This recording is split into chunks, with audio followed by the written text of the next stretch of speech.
Amén, amén. La gloria de Dios está en esta mañana. Yo le invito, así como está de pie un ratito más, quiero presentar al pastor invitado de esta mañana. Le voy a pedir a Marcelo Flores. Él es pastor, amigo de la familia, hermano mío. Queremos darle la bienvenida y usted sabrá que nuestra pastora está tomando unos minutos de descanso, pero sabemos que unos días de descanso, pero sabemos que el Señor siempre nos habla, amén. El Señor siempre tiene una palabra preparada, así que lo dejo con Marcelo. Gracias, Gustavo. El Señor les bendiga. Puede tomar su asiento. Muchas gracias también a ustedes. Hermoso compartir. Sí, o para allá, Gustavo, no hay problema. Sí, ahí sé que hace calor, así que la típica pregunta sería: ¿cómo le siente el verano? ¿Cómo está en su casa con este verano? ¿Feliz? ¿Duerme bien la siesta? No, bueno, por ahí le pregunto la verdad, ¿no? A veces es tan caluroso la casa. No todos tenemos aire acondicionado, no todos tenemos un ventilador, o no todos tenemos una ventana amplia tal vez, o la ventana justo amplia está orientada hacia el oeste y la tarde debe ser fatal. Así que no sé cómo está viviendo esta temporada de verano. Pero estamos, como dijo Gustavo recién, algunos disfrutando de vacaciones y otros trabajando todavía, otros esperando su turno de vacacionar. Y los que no y tienen que trabajar aprovechan los días de descanso para disfrutar, ¿no? ¿No es así? Así que bueno, hay que aprovechar bien el tiempo. Decía así el salmista David: enséñame, Señor, a contar mis días para que traiga a ellos sabiduría, ¿no? Entonces el Señor nos ayude a poder administrar nuestro tiempo, administrar nuestros recursos y vivir según el Señor nos esté marcando. Amados, quiero orar para poder empezar. Así también de paso aquieta un poco su alma, aquieta un poco el pensamiento. El tema del calor juega un papel a veces muy fundamental. Cuando hace calor, tanto en los niños como en los adultos, es incómodo, y todos nosotros, y los que tenemos un poco de sobrepeso, algunos que tienen sobrepeso, también les juega en contra. Y creo que a varios de nosotros, si tenemos pelo largo, juega en contra. Sé que el calor suele ser una incomodidad muchas veces. Así que por eso vamos a orar para que tanto los que estamos a la izquierda, derecha o al fondo, sé que no somos muchos en cantidad, pero a todos nosotros el Señor hoy nos quiere hablar, y para eso necesitamos que nuestros pensamientos estén calmos. Amén. Así que damos gracias, Padre, por esta mañana tan preciosa. Sabemos que tú en tu sabiduría haces todas las cosas, y en esa sabiduría tuya me has atraído hoy aquí. Nos has traído a todos nosotros aquí, Señor. Los que ministran, los que sirven, Señor, en la puerta hasta el que está en el sonido, los que han ministrado durante el tiempo de alabanzas, los que estamos sentados con la Biblia ya preparada para leer, los que estamos atentos, Señor, y los que vamos llegando. Todos hemos sido convocados por tu Espíritu para estar hoy aquí. No hay casualidades, Señor, y creo entender que la rutina muchas veces se rompe cuando tu voz alcanza el propósito que debe alcanzar. A veces nos levantamos por rutina y venimos un domingo por rutina, pero cuando tu voz está presente, cuando tú quieres hablar, impactar, esa rutina suele romperse, porque algo nuevo haces. Y hoy te pedimos eso nuevo también en nosotros. Disponemos el corazón para estar atentos. Aquietamos hoy nuestros pensamientos, aquietamos, Señor, el susurro del alma. Descansamos, Señor, de nuestras cargas, faenas, Señor, te las dejamos a ti. Y te pedimos, Padre, que aún el calor hoy no sea un impedimento para estar atentos a tu voz. Pasamos por alto, Señor, esas incomodidades cuando sabemos la riqueza que hay en ti, Señor.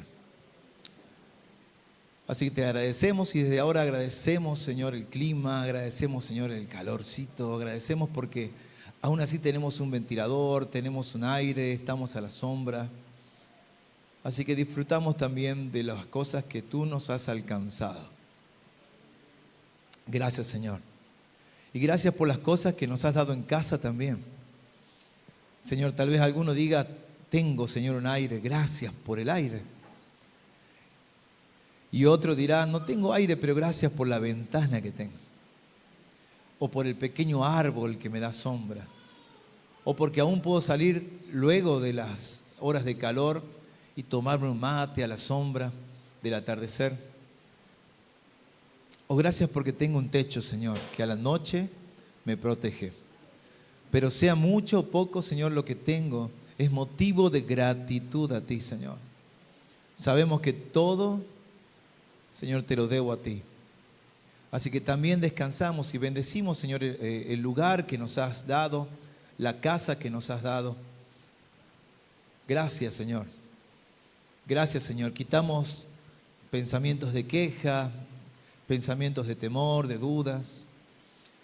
Nos despojamos, Señor, de esas incertidumbres y descansamos en ti, Señor. Descansamos en ti. Gracias, gracias por este tiempo. En el nombre de Jesús, Señor. Amén.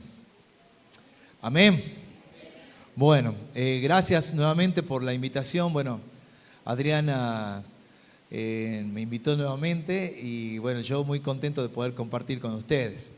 La verdad que siempre un gusto participar y conocer a más hermanos en la fe. Siempre va a ser eso muy precioso. Si a usted le pasa lo mismo, puede dar gracias al Señor que ha conocido cuando viaja, ¿no? Conoce a alguien y esa persona se congrega también y de pronto coinciden en una forma de hablar que es darle gracias, por ejemplo, al Señor, y vio cómo el corazón se llena, ¿no? Se revitaliza.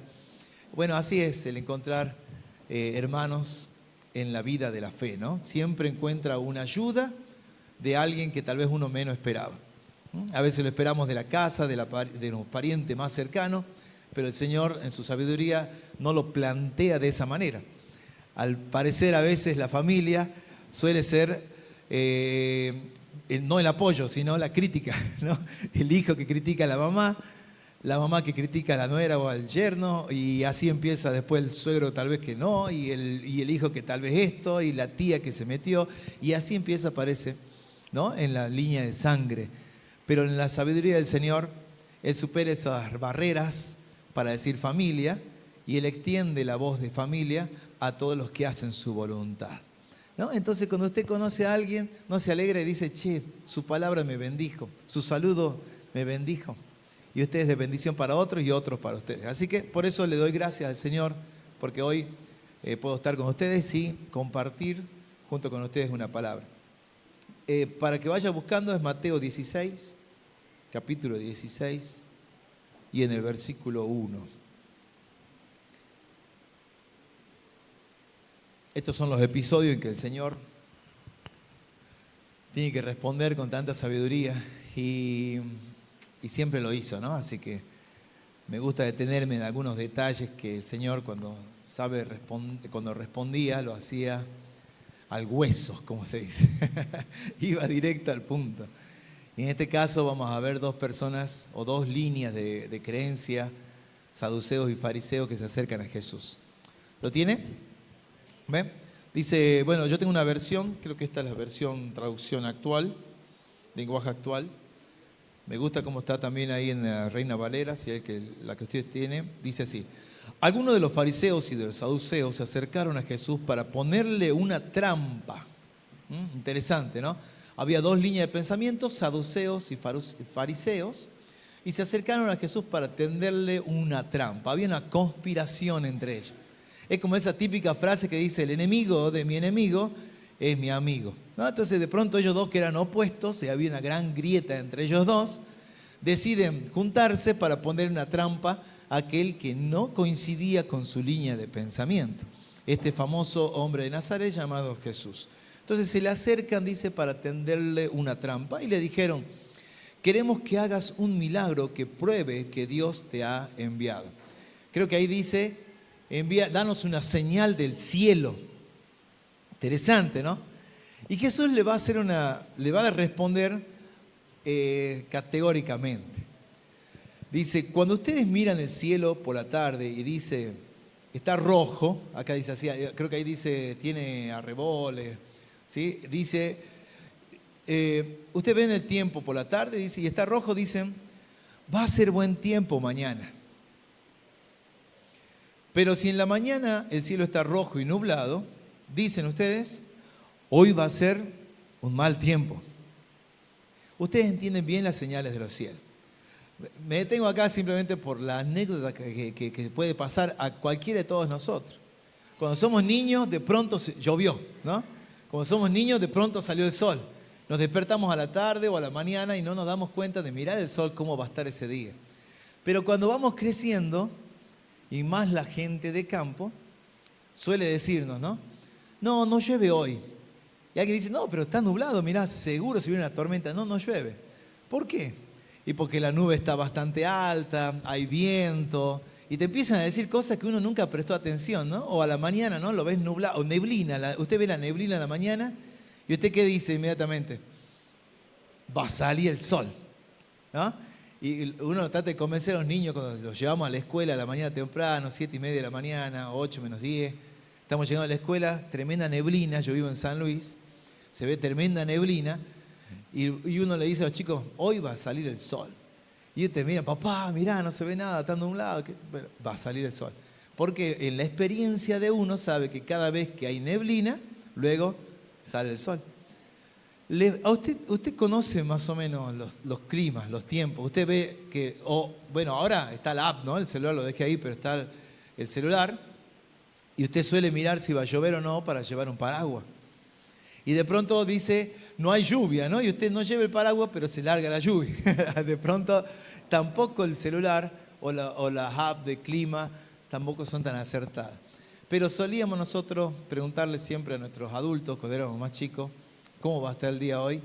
Y ellos te decían, ¿no? Bueno, andate abrigado porque es otoño, estamos en la puna, así que anda muy abrigado, pero después te vas a tener que sacar como cebolla un montón de ropa y vas a venir con la remerita más liviana. Y te sabían preparar. Mi hermana recientemente está subiendo a un área de la puna y su dilema o su pregunta era, ¿y cómo me visto allá, no? ¿Qué me pongo allá? ¿Por qué? Porque tenía que llevar un camperón para los 12 grados bajo cero que puede hacer en esta época, pero al mismo tiempo algo liviano porque es puna, entonces hay picos de temperatura. Todo eso que conocemos nosotros no es nuevo, antes también lo conocían.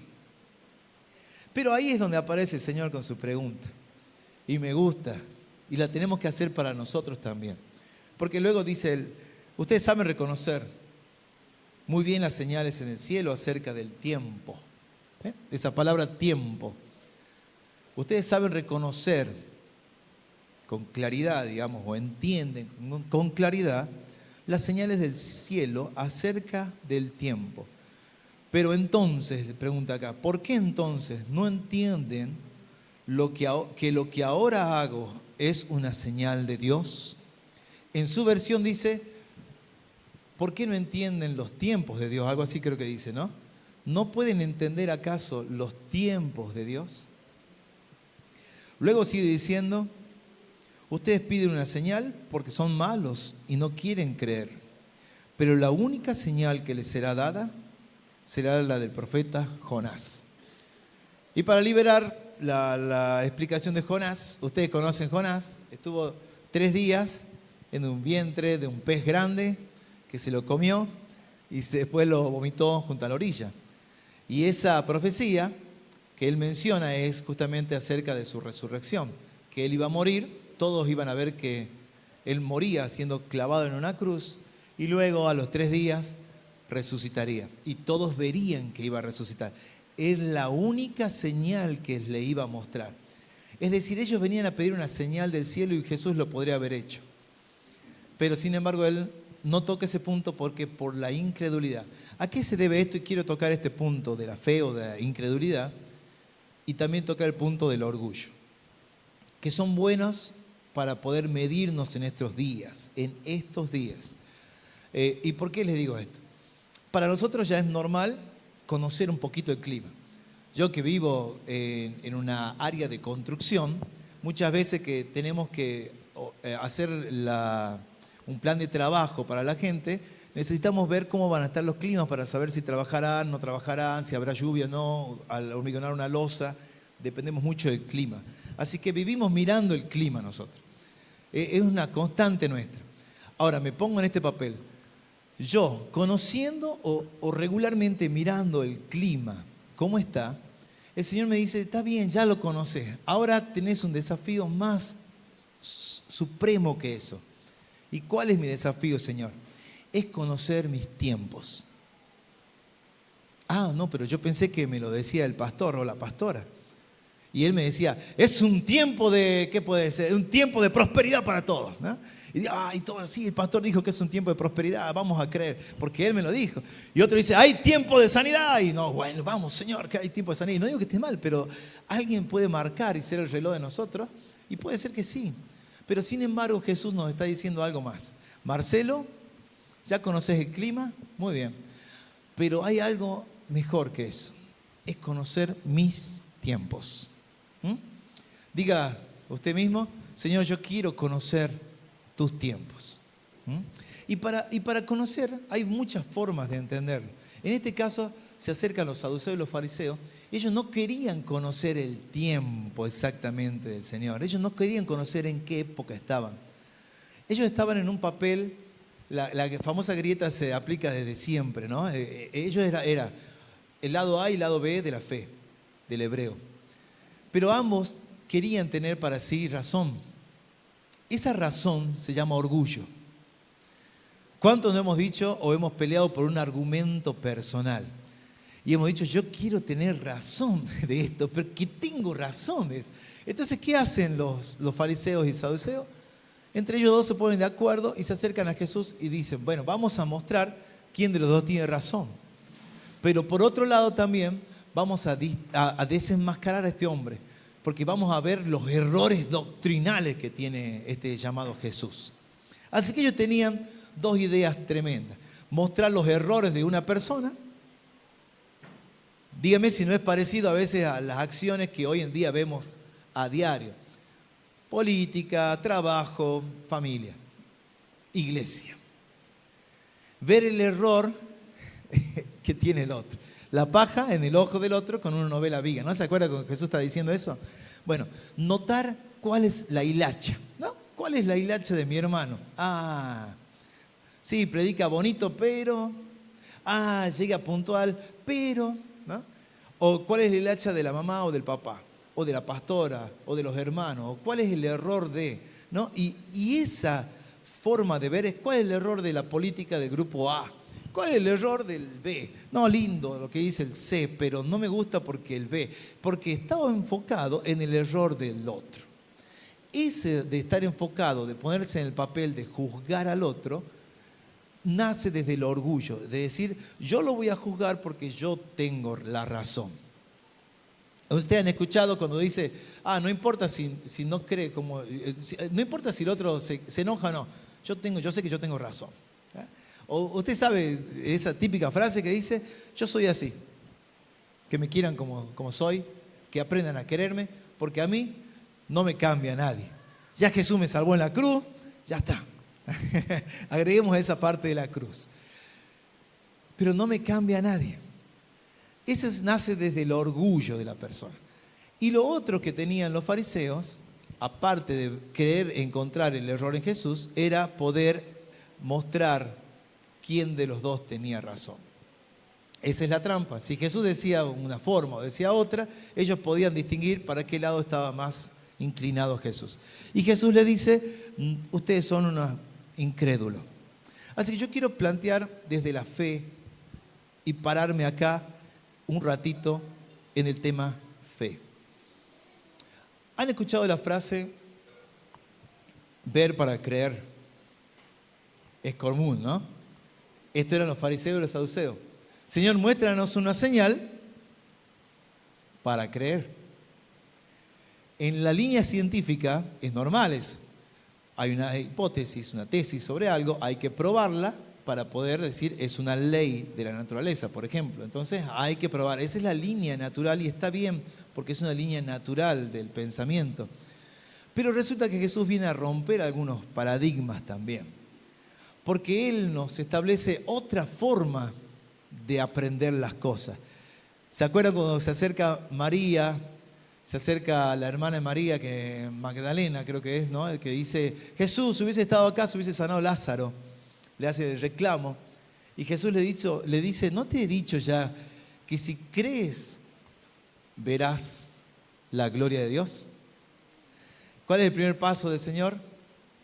Creer. Muy bien. ¿Vieron qué simple? Entonces, en la línea de pensamiento del Señor no está el mostrarnos una señal para que podamos creer. La típica señal, Señor, muéstrame, dame una señal si este es el trabajo para mí. Y queremos una señal. Señor, dame una señal si esta es la chica escogida para mí o el muchacho escogido para mi vida. Y le pedimos otra señal. O Señor, que alguien venga y me dé la palabra que estoy esperando y esa es la señal para mi vida, porque así voy a entender cuál es el tiempo. Y vivimos pidiéndole al Señor señal. Señor, si hoy sale el sol, entonces hoy sí voy a trabajar. Es señal de que tengo que levantarme a trabajar. O si está uno con problemas familiares, Señor, dame una señal para saber quién tiene la razón en esta casa. Y vivimos pidiendo señal muchas veces al Señor. O peor aún, ni siquiera el Señor. A veces los amigos, parientes, familia o la televisión, la noticia, que nos dé una señal si el dólar va a subir o va a bajar, ¿no? Tenemos un poco de dólar ahorrado y vamos inmediatamente a Infodólar salta, porque Buenos Aires es diferente, vamos a Infodólar salta y Señor, Infodólar, decime si hoy debo cambiar, porque no sé si mañana. Yo tenía un cliente que estaba tremendamente afanado, preocupado, tenía plata en dólares y sabía que venían las elecciones. Entonces, ¿cuál era su señal? Tenía que preguntar en todos lados. Esa era su señal. No era preguntarle al Señor. Y eso que es un cliente que cree en el Señor. Pero su gran enigma era, ¿el dólar sube o baja? Me decía a mí. Yo no soy economista, le decía, ¿no? Hay una tendencia, ciertas tendencias, pero ¿qué hago? Me decía. Porque tengo dólares. ¿Lo cambio o no lo cambio? Y así la gente preguntando. Y la especulación y aparece aquello ya. Entonces siempre pidiendo señal. ¿A dónde le pido una señal que me diga qué hacer? Y como el Señor es tan bueno con nosotros, Él nos tiene que responder esto. Y nos lo ha respondido ya. La forma que Él ha dicho para saber qué hacer no es dándonos una señal sobrenatural. Y perdonen si acá, por ahí, tengo que tirar algunas ideas que a veces traemos al Evangelio. Que si pensamos que estamos siendo prosperados económicamente, ya es una señal de santidad. O si creemos que porque no tenemos problemas, ya tenemos una señal de sabiduría. O porque si un domingo alguien aquí hizo una oración de fe y recibió al Señor o recibió un milagro, digamos así, recibió un milagro, se le estiró la pierna, adelgazó, no sé, creció 2 centímetros, se le fue un lunar, lo que sea que haya pasado, ya es señal de que inmediatamente esa persona o ese señor o señora es una persona nueva en el Señor. No es así. Me gusta el nombre de su congregación. Ustedes se llaman Vida Nueva. No está en ningún lado acá, pero es Vida Nueva, así es, ¿no? El orden, ¿no? Vida Nueva.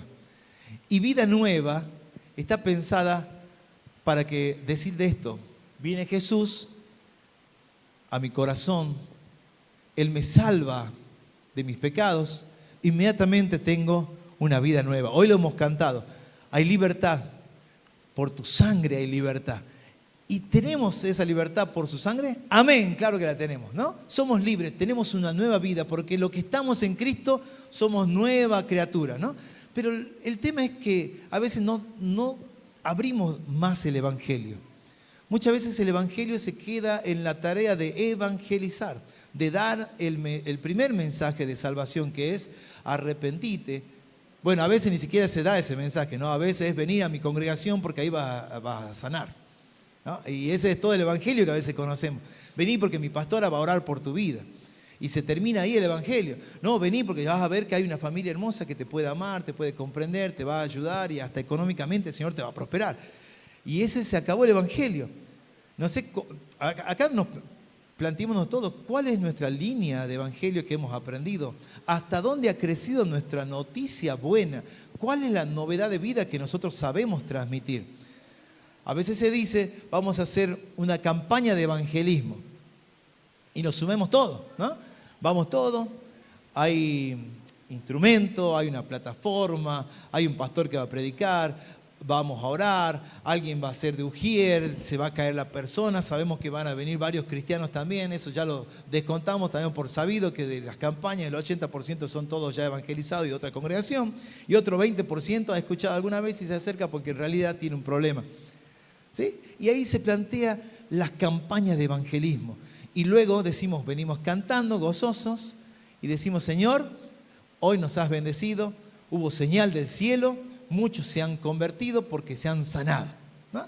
Y llegamos a casa, hacemos un listado de la gente que hemos anotado ese día que recibieron a Jesús, recibieron, pongamos entre comillas, porque hicieron solamente una oración que le hicimos repetir, y luego tenemos las victorias todas anotadas en un libro de victorias. Amén. Y bueno, señal del cielo, ¿cuál fue? Ninguna. Solo hubo milagros. ¿Qué pasa acá? El Señor no nos ha enseñado ese límite para el Evangelio.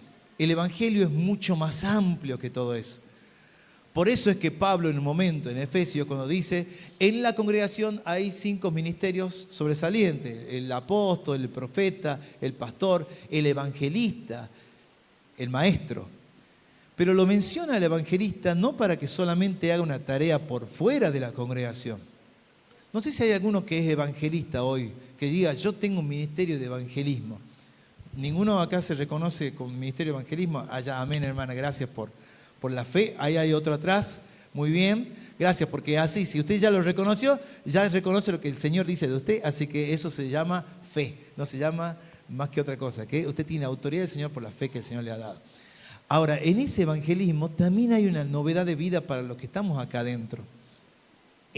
Porque Pablo lo dice, para la congregación, para que crezca el hermano que está en la congregación, hay 5 ministerios.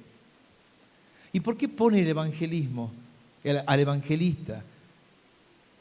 ¿Por qué añade evangelista si es para que crezca el que está adentro? Si el evangelista, decíamos yo desde mis tiempos chiquititos, era el que gritaba mucho, el que tenía el don de milagro y el que le gustaba o podía hacer campaña o tenía el valor para agarrar un megáfono en la peatonal. Pensé que ese era el evangelismo durante mucho tiempo, que ese era el evangelista. Está llamado evangelista, ¿por qué? Porque tiene voz fuerte, ¿no? Porque habla poderosa el Señor, ¿eh? Y habla con restruenda voz. Pero el evangelista no es así. Y Pablo lo pone dentro de las tareas de la congregación. ¿Por qué motivo?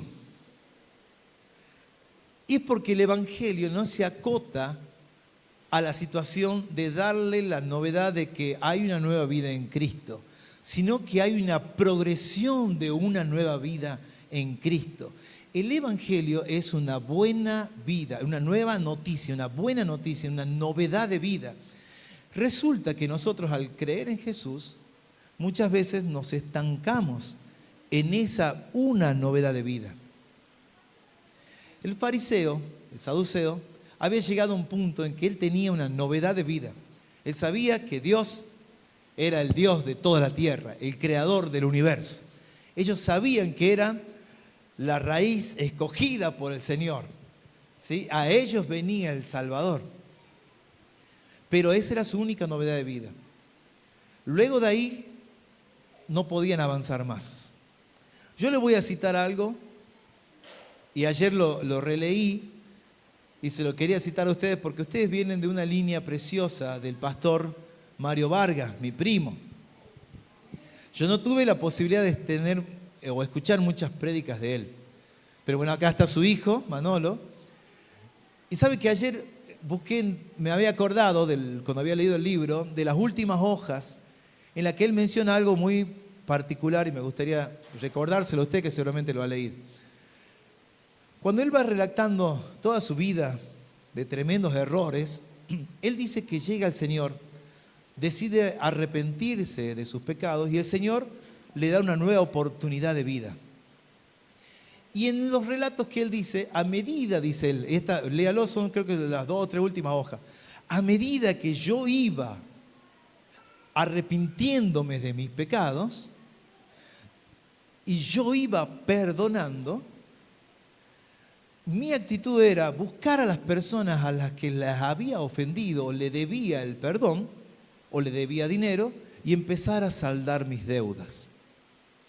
Y sabe que eso lo quiero traer hoy a esto, porque es parte también de lo que está hablando acá el Señor. Y ya van a entender por qué.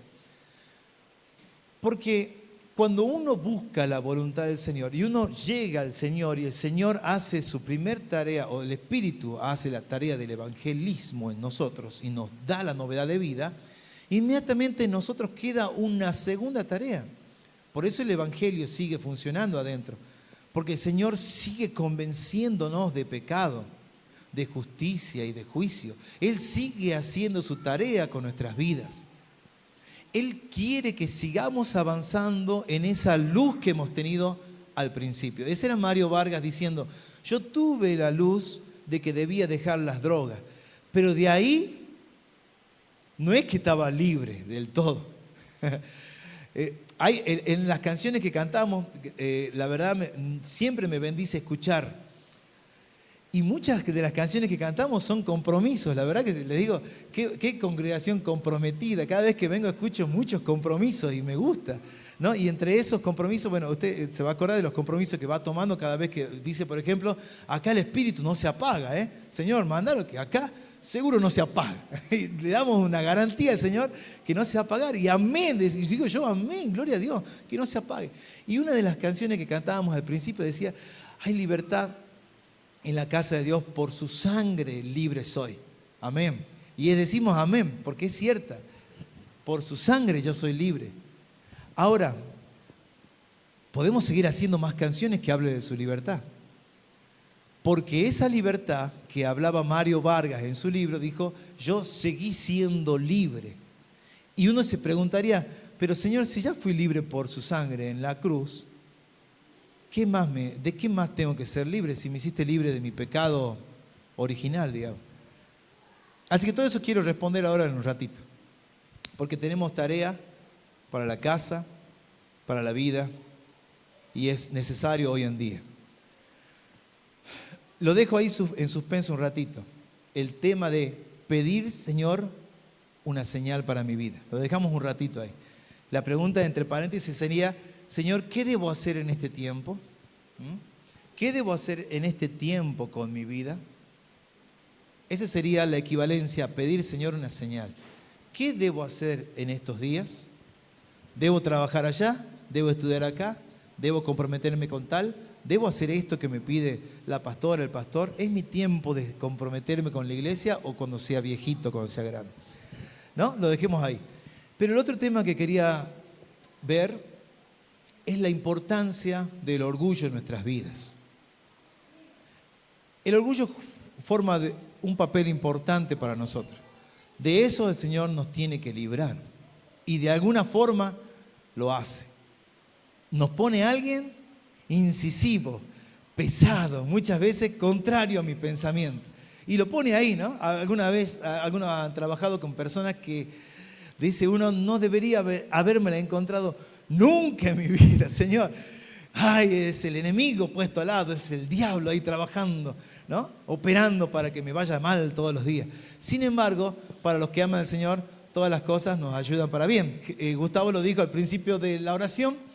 Las cosas, aunque parecen malas al principio, sabemos que en el Señor son buenas porque nos ayudan a crecer. El Señor siempre nos va a poner obstáculos. Escuche esto. Obstáculos. Nos va a poner tropiezos, no el tropiezo del pecado, sino piedra, obstáculos de decir, no puedo avanzar por acá, busco la alternativa, no sé para dónde salir.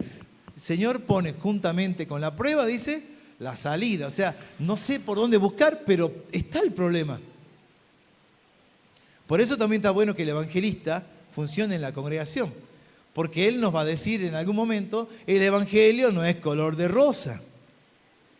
Hay obstáculos, hay pruebas, hay impedimentos, hay enfermedades, hay dolencia, hay vejez, hay demasiada juventud, hay inexperiencia, hay mucha experiencia, hay demasiada religión. Hay un montón de cosas que el evangelista nos puede llegar a decir que es el camino del evangelio. Pero resulta que en el pensamiento del orgullo creemos más en nosotros que en lo que pueda decir otra persona. Esa es una persona orgullosa. Cree más en la línea de mi pensamiento que en lo que dice otra persona. Por eso el orgulloso dice, yo tengo razón. Por eso el orgulloso dice, yo soy así, así nací. Por eso el orgulloso dice, no, y hasta podemos ser orgullosos en la palabra y defender la muerte, ¿no? Siempre me ha gustado Apolo, porque dice que era vehemente en la palabra, pero cuando se le acercaron a decirle la verdad, él bajó la cabeza, no fue orgulloso. Imagínense un Apolo siendo orgulloso, porque aprendió así el evangelio como lo aprendió, y cerró la puerta a cualquier otra verdad que puede estar por ahí dando vuelta, porque yo aprendí así de mi pastor, así lo aprendí de mi mamá, de mi papá. Y se queda también orgulloso en lo que ha aprendido. ¿Qué es lo opuesto al orgullo? La humildad, la rendición, rendirme. ¿Cómo llegamos nosotros a vencer el orgullo? Nos rendimos, nos humillamos. Decimos, Señor, hasta acá llegué de patalear. Ya no puedo patalear más. Ya no puedo nadar más. En una pileta, el que se ahoga sabe que se cansó, ya no le das más la fuerza y se sumerge y muere. ¿Cuál es lo opuesto al orgullo? La muerte.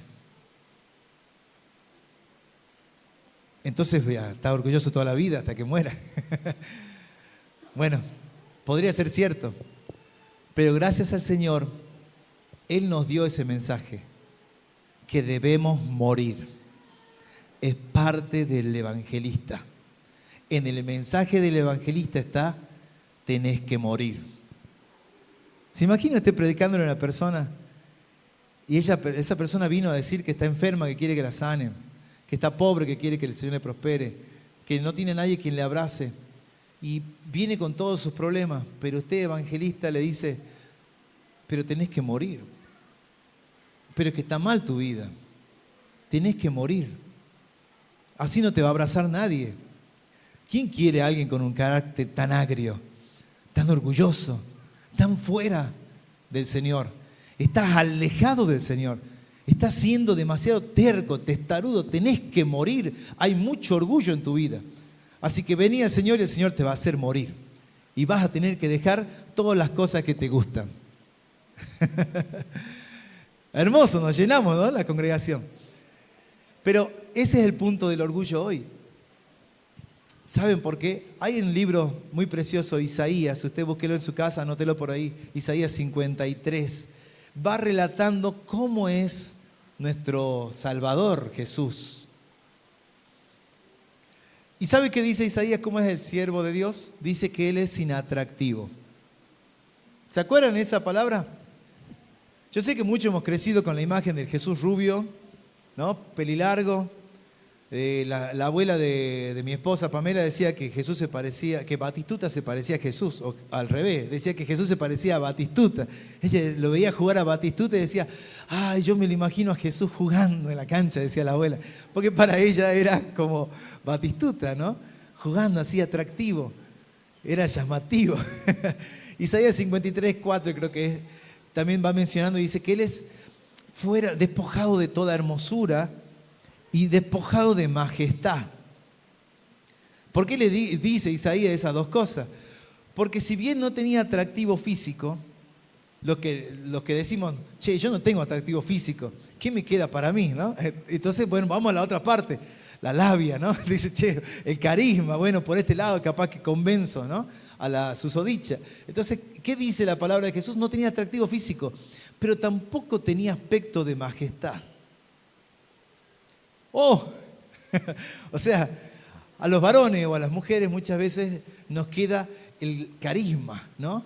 La habilidad para, la forma de ser, pero ni siquiera era hermoso, ni siquiera atractivo en su forma, aspecto físico, pero dice Isaías que tampoco tenía un aspecto como que atraiga.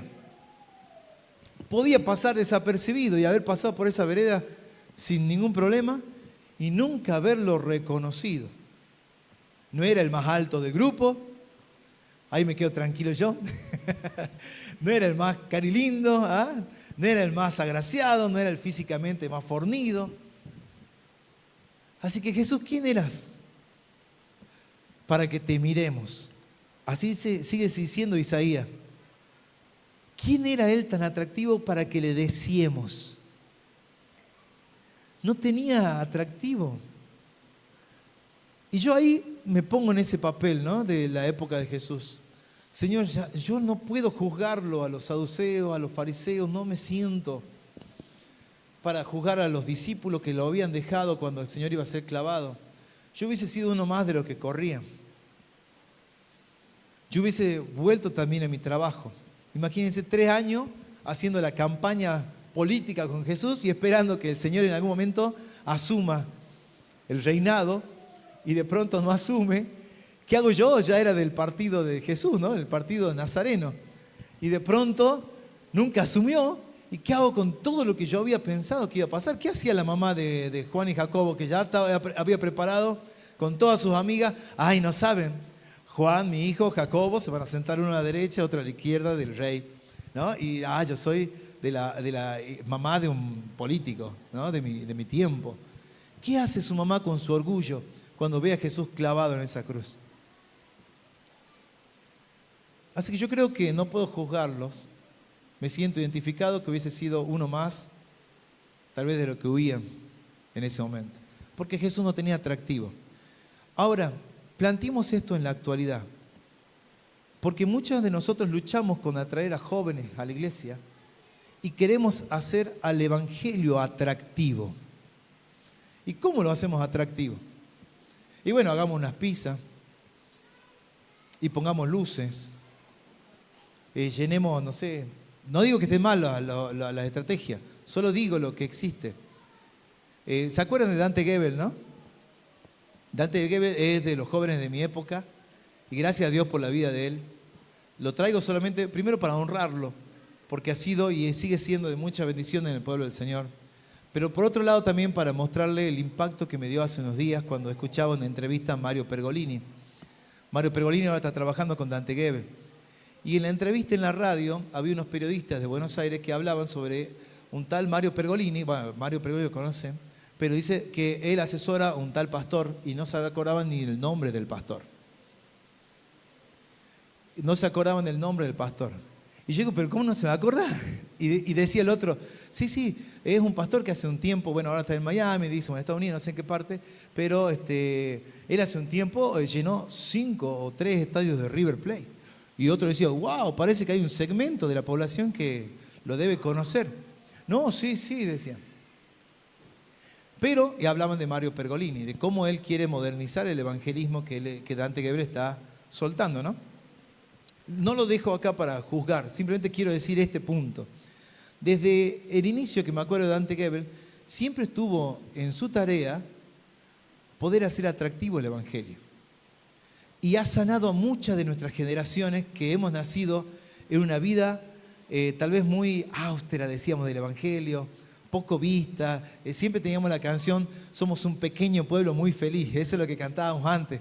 No sé si en Maranata vos, Leo, te habrá acordado, somos un pequeño pueblo muy feliz. Somos un pequeño pueblo muy feliz porque veníamos de ser realmente poquititos. Y en la escuela nos maltrataban si éramos evangélicos o porque parecíamos los bichos raros. Evangélico, decían, ¿no? Entonces era todo un tema.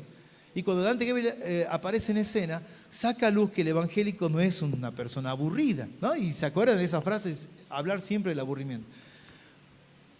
Pero tal vez hemos caído, y piénselo, tal vez me equivoque, esta es una hipótesis mía, tal vez hemos caído en la idea de que necesitamos hacer atractivo el evangelio para atraer a las personas a Cristo. Y a veces el atractivo para el adulto ya no son las luces. ¿Por qué? Estadísticamente el adulto, ¿en qué tiene problema? En el bolsillo. Entonces, ¿cómo hacemos el evangelio atractivo? un evangelio de prosperidad. ¿Qué otra cosa hay que sea atractivo? ¿La sanidad? Y sí, la mayoría tiene dolencia. No sé quiénes de ustedes no tiene dolencia. Levante la mano. Estaría bueno, ¿no? Amén, gracias, gloria a Dios. No nos duele nada, ¿no? Pero muchas de las veces sí. Las veces que intenté salir a correr, la rodilla me recuerda que alguna vez me rompieron el menisco. Entonces, cierto que me habían roto el menisco y me lo recuerda la rodilla. Entonces tendré que hacer una corrida más lenta. Otras veces, si quiero salir a correr o jugar al fútbol, una vez me invitaron después de un año y medio o 2 años no jugar nada, me sentía, ¿no? En los 5 primeros minutos era una agilidad, una gacela. Pensé que iba a ser el partido de mi vida. Decía yo a los 5 minutos, che, estoy chalita. A los 6, 7 minutos era un fantasma en la cancha. No veía ni la pelota, pasaba y como Cavani, ¿no? El partido anterior. No le daba una. ¿Y por qué? Porque ya no llegaba oxígeno al cerebro. ¿Y quién me recordó que no jugaba la pelota? Los pulmones me lo recordaron. Y ya tenía mis dolencias. ¿Por qué? Porque vivimos en un mundo, nosotros en un cuerpo físico, que todos los días nos da noticia de que nos estamos haciendo viejos. Las canas, ¿no? Las arrugas, las células van muriendo. Todo eso nos va contando de que nos estamos haciendo viejitos. Ahora, el Evangelio, si queremos hacerlo atractivo, podría decir también, y el Señor te va a rejuvenecer, ¿no? Y nos paramos en el versículo, porque es cierto, rejuvenece la cara del Señor. Pero por ahí hay corrientes que dicen que no podemos enfermarnos si estamos en el Evangelio, que no nos vamos a envejecer si estamos en el Evangelio correcto. Y empiezan muchas ramas teológicas o ideas filosóficas, digamos así, para convencer al oyente de que el Evangelio es atractivo. Y hay un Evangelio para cada gama de oyente. Qué interesante, ¿no? Pero Isaías, volvemos a Isaías, y Isaías nos dice cómo fue Jesús. Era el tema menos charlado en la mesa. ¿Cómo es Jesús para usted? Póngase el día 24 horas. Bueno, 8 va a dormir, o 6, o 5, o 3 horas, 4 horas, algunos que quedan con el celular prendido hasta última hora. 3 horas de sueño, 4 horas, no sé si se quieren poner al día a la noche con Instagram, Telegram, Facebook, no sé cuál es que se vea hasta el final, no sé cuál es la última más novedosa, pero se acaba el sol, se acaban todos, los niños se van a dormir y a veces los adultos se quedan, no mira el celular hasta tarde, ¿no? Y el adulto se queda mirando el celular hasta tarde. Bueno, dormirá menos horas de las 8, 7, 6, 5 y se va a trabajar al otro día, ¿no? En esas horas no las contamos, el resto del tiempo uno tiene ocupaciones.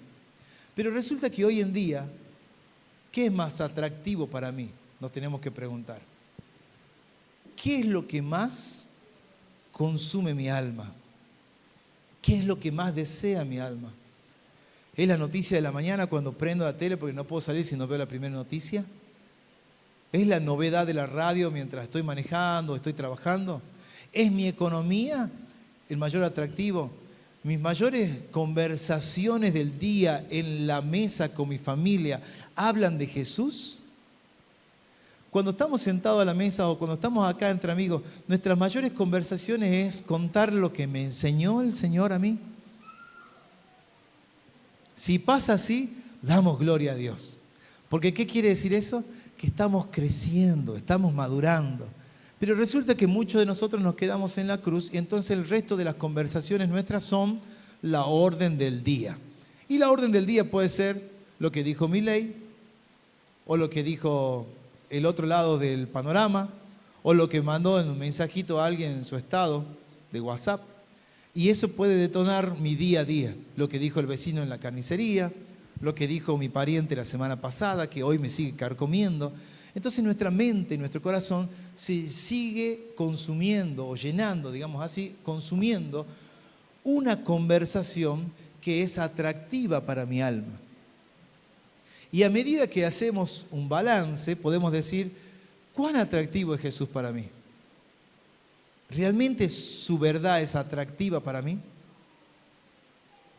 ¿Saben qué pasa? Que la verdad de Jesús no es nada atractiva.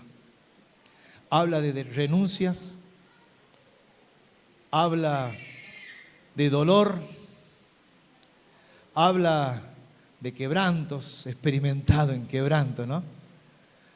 Y de todo eso habla de superación. Pero ¿cómo se supera? Con fe, nada más que con fe. Entonces, Señor, ¿qué no era que me ibas a dar herramientas? Sí, ¿cuál? La primera, la más importante, la fe. Pero hay otra segunda, y yo quiero que me acompañe a leer y con esto quiero cerrar. Vaya a Juan, capítulo 8.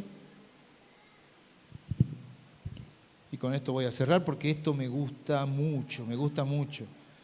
Me pone a mí siempre en examen. Me gusta la canción, Hay libertad en la casa de Dios.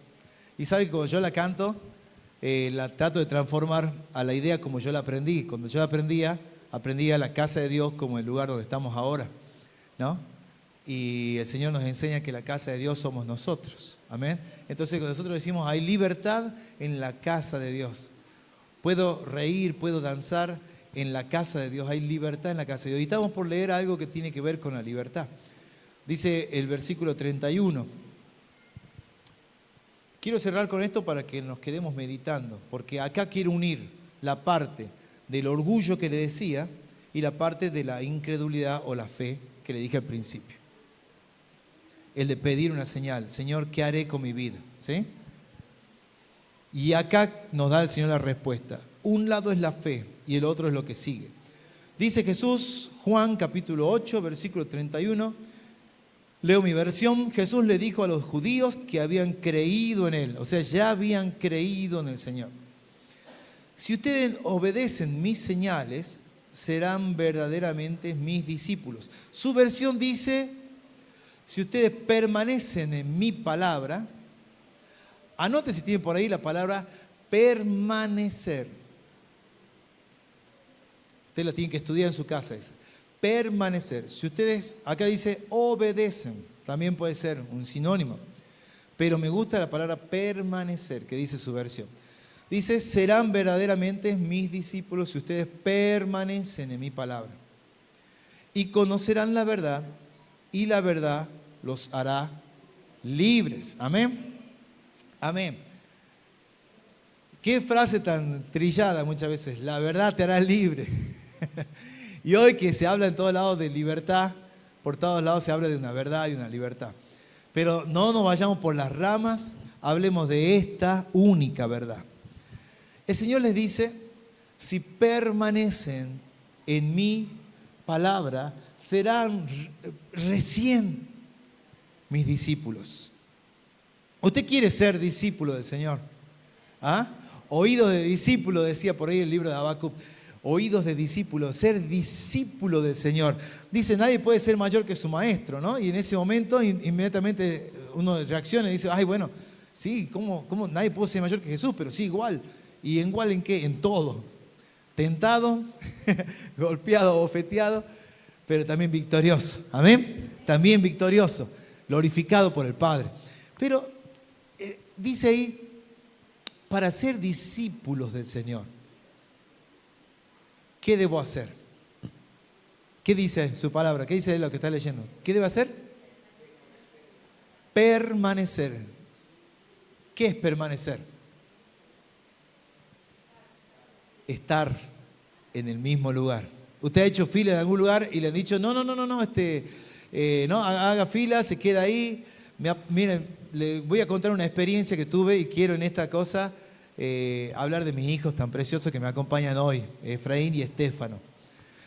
Un día ellos en Reyes, los días de Reyes, querían ir al teleférico y la convencieron a la mamá de ir al teleférico. Cuando yo ya me entero, ya nos habíamos comprometido de ir al teleférico.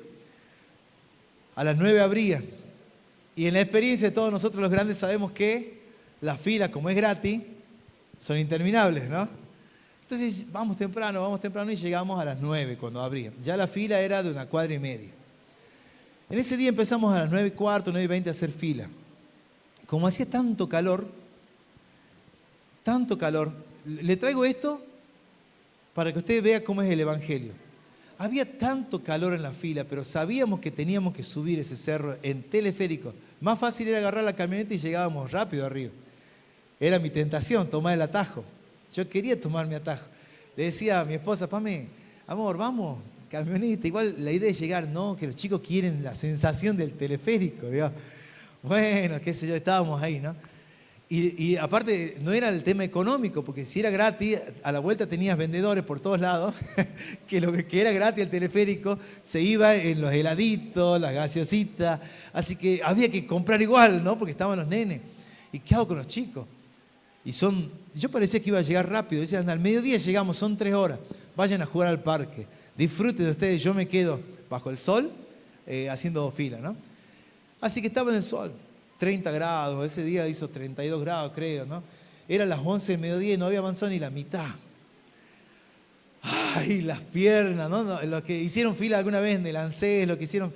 Algunos de los que parece que ya hicieron fila muchas veces ya iban preparados. Eran como las 5 vírgenes bien preparadas, ¿no? De la palabra, que habían llevado su aceite bien cargado. Llevaban sus sombrillas, llevaban sus banquitos, llevaban su agua. Yo no tenía experiencia en esto de hacer mucho tiempo fila. Es más, creo que el Señor me trató en la paciencia porque no me gusta esperar mucho. Entonces tuve que esperar. Pero resulta que a mitad del día, ya los chicos jugando por todos lados, se acerca Estefano, que es el más chico. Hace como 3 o 4 años habíamos ido al teleférico, habíamos pagado, habíamos subido, pero él no se acordaba. En su memoria de 1 año y medio, 2, no se acordaba. Entonces le decía, papá, es que yo nunca subí al teleférico. Yo quiero subir por el teleférico, pero ya subiste, hijo. Nunca subí, me decía. El tema es que se me paró al lado y me dijo, yo voy a esperar con vos, papá. Y era demasiado el calor. Me habían prestado una gorrita, un sombrero, una gorrita con visera, se la di a él, le di mi agua a él. ¿Cómo aproveché mi tiempo? Estudiaba, porque estoy estudiando posgrado, entonces estudiaba, tuve 2 horas más estudiando ahí, bajo el sol. Le pedí que se vaya, por favor, con su mamá a comprar algo para distraerlo, para que no me espere. Pero ¿qué me di cuenta? Que él estaba decidido a permanecer ahí quieto hasta llegar al propósito. Pero era mucho calor, era más fácil hacer una ventajita, era más fácil tomar un atajo, como muchos de los que yo vi que se colaron y llegaron. Y las críticas por detrás, ¿no? Pero él estaba quietito y quería hacer la fila. Y al rato se iban y volvían a las 2 horas. Imagínense cuánto esperé, a las 2 horas. Y yo no iba ni al baño para no perder mi fila. Creo que después de 6 horas y media de seguir parado ahí, y no es que entré a las 6 horas y media, ¿no? Seguía haciendo fila. Porque recién eran las 3 y media de la tarde, 4 y media de la tarde. Porque pasaban los turistas y no pasábamos los salteños, pasaban los turistas y no nosotros, y se retrasaba la fila. Pero yo lo miraba a él y quería darle la enseñanza de lo que es permanecer. Y me la tomé a pecho. Y creo que hoy el Señor me la recuerda para mostrárselas a ustedes. Eso es permanecer. No moverse del lugar por más que vas avanzando. No quiere decir estancarse, quiere decir mantenerse. Cuando le dicen mantenga, permanezca en su carril. No le dice el que va manejando, no se desvíe porque es un lugar sinuoso. Permanezca en su carril. Permanecer bajo el sol, bajo las circunstancias que sea. Permanecer en su palabra. Una vez que permanecemos en lo que Él nos enseña, recién dice ahí, Él nos puede decir, si sos mi discípulo. Pero añade algo más, si permanecen, o sea, si se mantienen a pesar de las pruebas y permanecen en mis enseñanzas, recién van a conocer la verdad. Yo pensé que había conocido la verdad cuando conocí a Jesús. No, ese es el primer nivel de la verdad. Y acá se une con lo que dijo Mario. Yo conocía al Señor, pero necesitaba más luz. Conocer la verdad es una revelación. Pero como dice el Salmo, la luz en el justo es como la luz de la aurora, que va en aumento hasta que el día es perfecto. ¿Amén? Esa es promesa para todos nosotros en el evangelista, que lo puede decir. El evangelista, ¿qué nos dice? Si permaneces desde hoy en adelante, ya hoy recibiste al Señor, pero no está todo dicho. Si permaneces hoy en su palabra, vas a ser su discípulo y entonces vas a tener respuesta de lo que tenés que hacer hoy.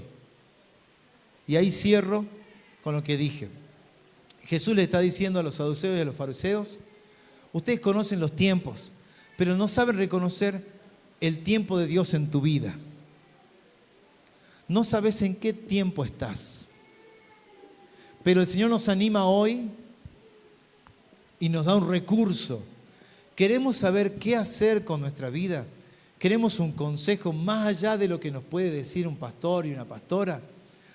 Lo que el Señor nos está animando es a la dependencia exclusiva de Él. Escuchen esto, dependencia exclusiva de Él.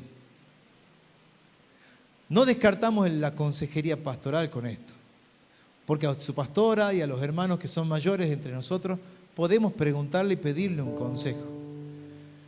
Pero el consejo que el hermano nos va a dar siempre va a decir esto: busquemos en la palabra, le preguntemos al Señor, te acompaño a orar, necesitas permanecer, porque si no lo que yo te diga va a resolver el problema A, pero vas a venir con el problema B y no vas a haber aprendido a preguntar realmente a quien se debe preguntar. Y cuando le preguntamos a Él, sí nos responde. Amén. Y Él nos da paz y nos ayuda a permanecer. Él nos ayuda a permanecer. Pero necesitamos nosotros tener la actitud de ver atractivo su evangelio de alguna forma. ¿Cómo vemos atractivo su evangelio? ¿Cómo hacemos que sea atractivo? Y eso se da solito. Los que conocen al Señor de años y han empezado a permanecer, a ganar, se van dando cuenta que cada vez quieren más. ¿Le ha pasado que han escuchado la voz del Señor y de pronto quieren más? ¿Le ha pasado que han estado haciendo una tarea y de pronto para el Señor y quieren más? ¿Le ha pasado que de pronto ha leído una palabra y le dice, pero esto tiene algo más escondido, algo, y le sabe a rico? No es atractivo para la gente que no cree y no es atractivo para el que quiere los atajos. El evangelio no es atractivo, no habla de cosas instantáneas, habla de esfuerzo, habla de permanencia, de permanecer, de constancia, de derribar barreras, de ganarle al calor para escuchar al Señor.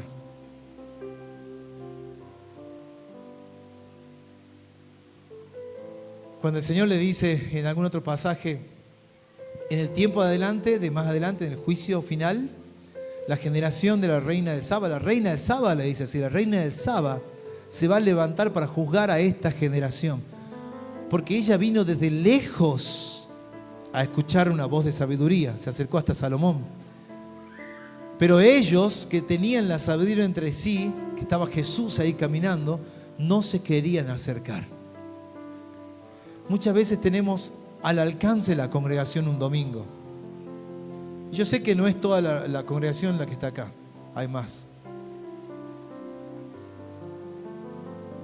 Pero no puede ser excusa el calor, ¿no? Ni puede ser excusa el boleto de colectivo que subió. La reina de Saba, muchos kilómetros para escuchar a un Salomón.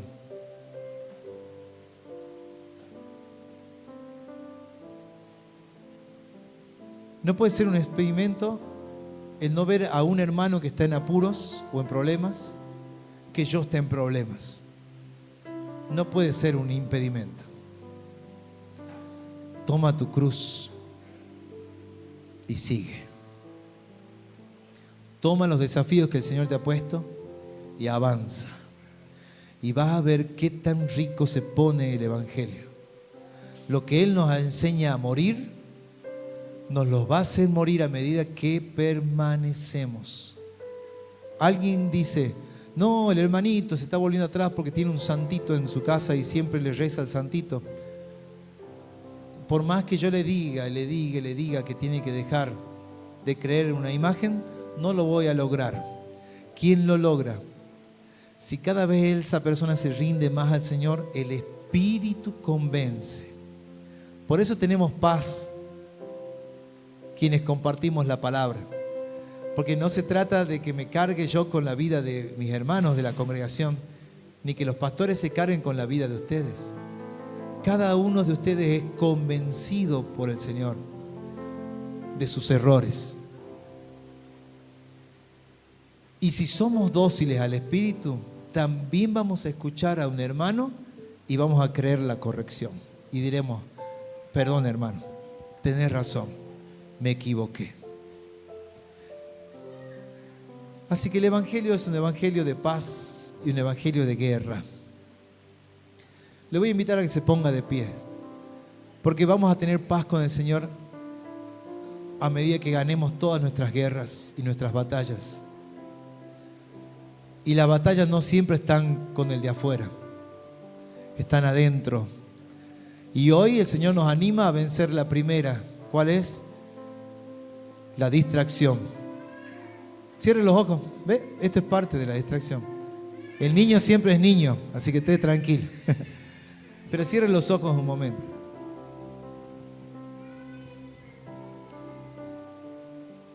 La velocidad del día nos lleva a distraernos constantemente y nos quita del carril que debemos andar.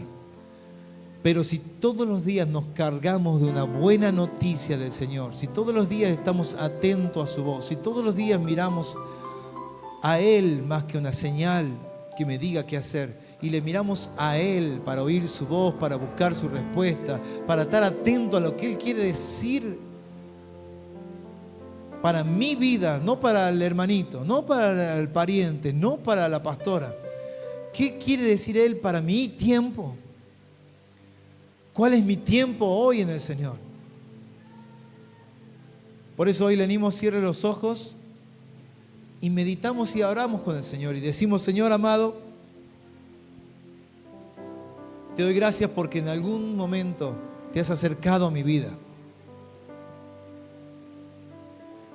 Te has transformado en mi alfa, en mi omega. Has sido el principio de mi día, de mi vida nueva. Y eres el omega, eres el fin de mis días. Y hasta el fin y la eternidad, sin clausura, sin tiempo de limitaciones.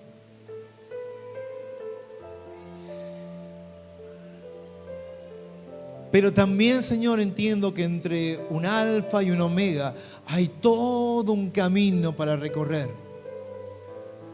Enséñame, Señor, a avanzar ahí. Enséñame a permanecer para aprender a hacer tu voluntad. Me arrepiento, Señor, de mis distracciones. Me arrepiento de mi orgullo. Me arrepiento, Señor amado, de ponerme en una postura de la que no quiero cambiar. Me humillo, Señor, y te pido perdón. Entiendo que aún mi pastor tuvo que humillarse, hablo de Mario, y arrepentirse, pero constantemente luchar y buscar una luz, y buscar una luz. Y a medida que iba creciendo en su luz, se iba arrepintiendo. ¿Cuánto más nosotros que somos quienes hemos escuchado sus consejos?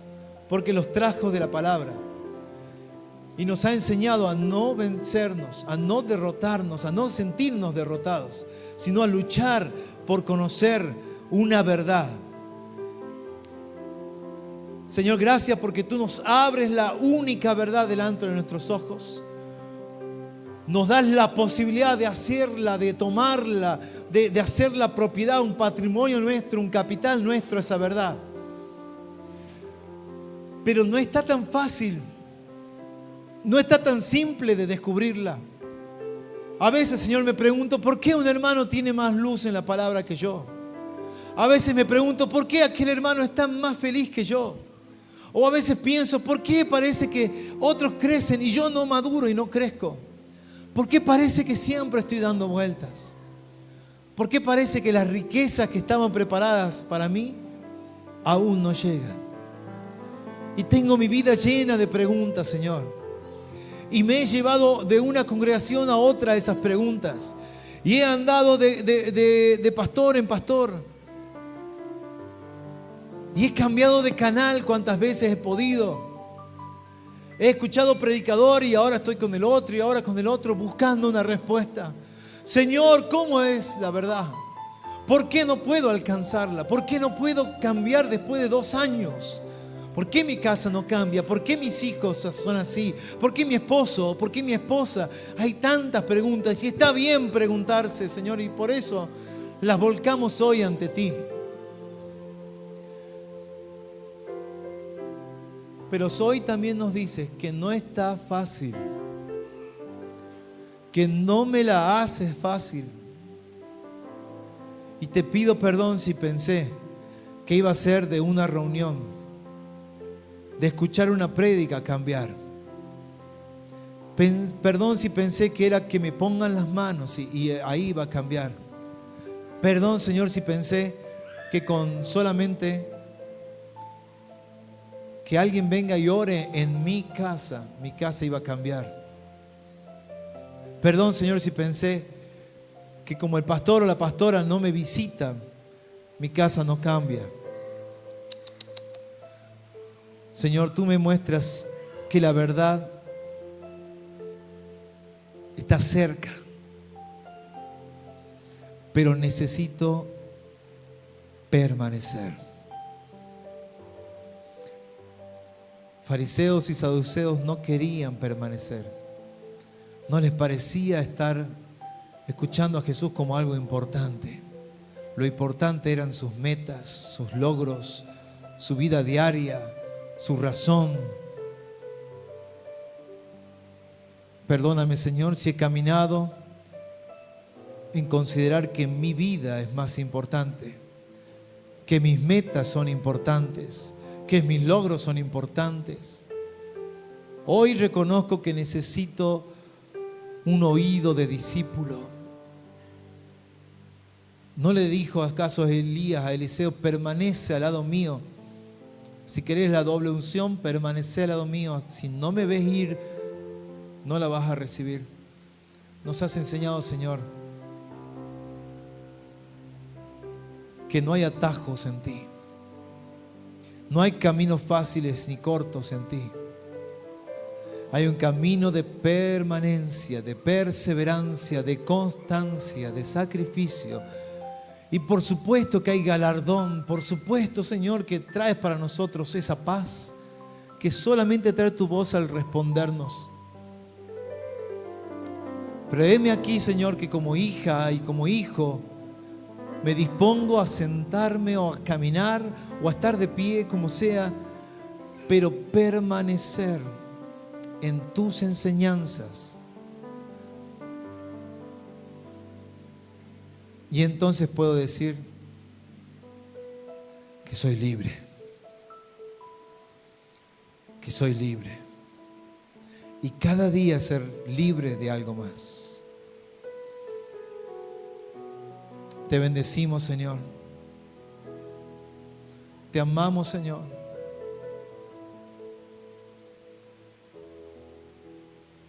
Te amamos, Señor. ¿Te acuerdas?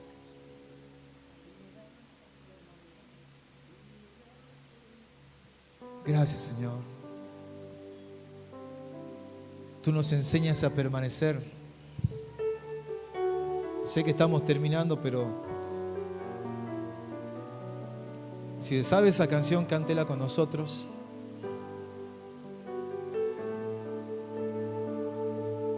Pero esta habla de un compromiso, a usted que le gusta comprometerse.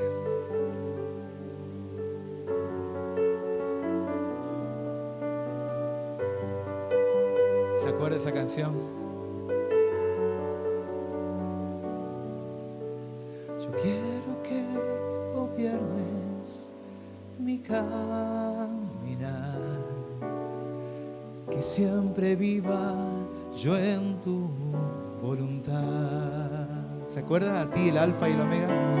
Yo quiero que gobiernes mi vida. Me doy en sacrificio a ti. Y quiero que gobiernes mi caminar, que siempre viva yo en tu voluntad. Yo quiero que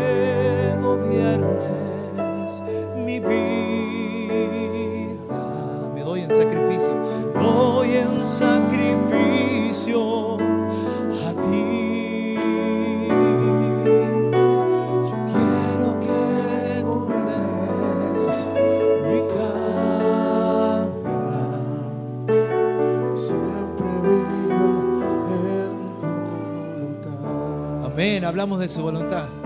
Hablamos de su voluntad. Que yo siempre viva en su voluntad. El coro. Yo quiero que gobiernes. Amén, que Él gobierne mi vida. Me doy en sacrificio. Estamos dispuestos a morir por Él. Yo quiero que tú ordenes mi caminar, Señor. Que siempre viva yo en tu voluntad. Yo quiero que gobiernes mi vida. Me doy en sacrificio a ti. Y quiero que tú ordenes mi caminar. Que siempre viva yo en tu voluntad. Que siempre viva yo en tu voluntad. Que siempre viva yo en tu voluntad. Amén, amados. Le demos gracias, Señor, que Él ordena nuestras vidas, que Él ordena nuestro caminar. Gracias, amado.